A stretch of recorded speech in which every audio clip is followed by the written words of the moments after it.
بسم اللہ الرحمن الرحیم۔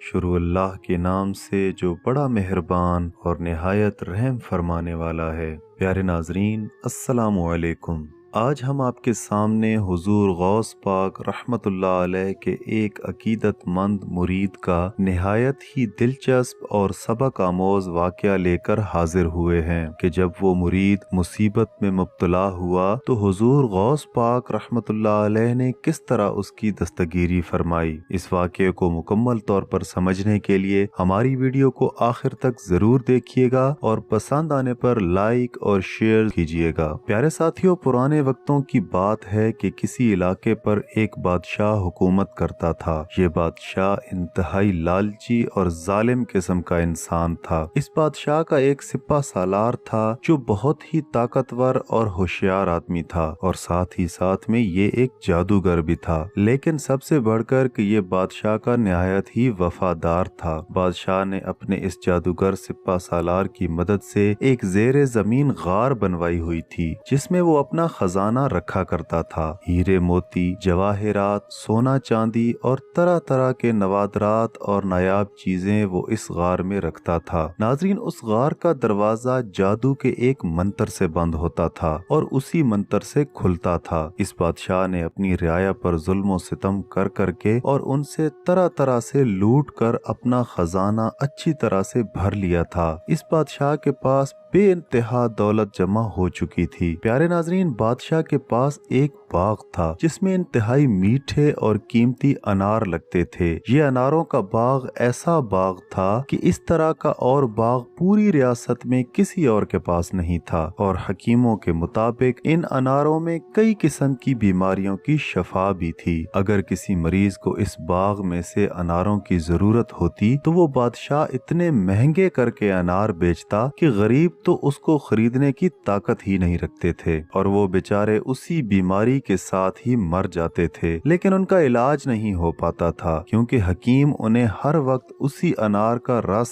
علاج کے طور پر پینے کا بتاتے تھے۔ اس کے علاوہ ناظرین، یہ بادشاہ ان اناروں کو دوسرے ملکوں میں بھیجتا تھا اور وہاں سے بھی اچھی خاصی دولت اس ضمن میں کمایا کرتا تھا، لیکن اگر کوئی غریب انسان بھول کر بھی اس باغ میں سے ایک انار کھا لیتا اور بادشاہ کو یہ بات پتہ چل جاتی تو وہ بادشاہ اس انسان کو موت کے گھاٹ اتار دیا کرتا تھا۔ الغرض اس بادشاہ کی دہشت پورے علاقے میں پھیلی ہوئی تھی۔ ناظرین، اسی طرح دن گزر رہے تھے اور لوگ اس بادشاہ کا ظلم و ستم خاموشی سے سہ رہے تھے، لیکن ساتھ ہی ساتھ اللہ تعالی سے دعا بھی کر رہے تھے کہ وہ اس ظالم کی قید سے انہیں آزاد فرمائیں۔ پیارے ساتھیوں، ایک دن کیا ہوا کہ اس علاقے میں حضور غوث پاک شیخ عبد القادر جیلانی رحمت اللہ علیہ کے ایک مرید کی آمد ہوئی جو علاقے کی مسجد میں رات گزارنے کی غرض سے چلا گیا۔ جب رات کا اندھیرا چھا چکا تھا تو ایک شریف انسان نے اس کو کافی دیر مسجد میں بیٹھے ہوئے دیکھا تو اس سے پوچھنے لگا کہ خیریت تو ہے بھائی، تم کون ہو اور اتنی دیر سے مسجد میں کیوں بیٹھے ہو؟ تو غوث پاک کے اس مرید نے بتایا کہ محترم، میں ایک مسافر ہوں، بغداد سے آ رہا ہوں اور آج کی رات یہاں قیام کروں گا۔ اس شریف انسان نے اس مسافر کو اپنے ساتھ لیا اور اسے اپنے گھر لے آیا، اس کو کھانا کھلایا اور رات رہنے کے لیے جگہ بھی دی۔ کھانا کھانے کے بعد غوث پاک رحمت اللہ علیہ کا وہ مرید اپنے میزبان سے کہنے لگا کہ محترم، میں نے سنا ہے کہ آپ کے علاقے کے انار بہت مشہور ہیں، کیا آپ مجھے انار کھلا سکتے ہیں؟ میزبان نے کہا، آپ بالکل ٹھیک کہہ رہے ہیں، لیکن وہ انار آپ کو کسی بھی قیمت پر نہیں مل سکتے۔ ناظرین، یہ سن کر مسافر حیران رہ گیا کہ آخر ایسا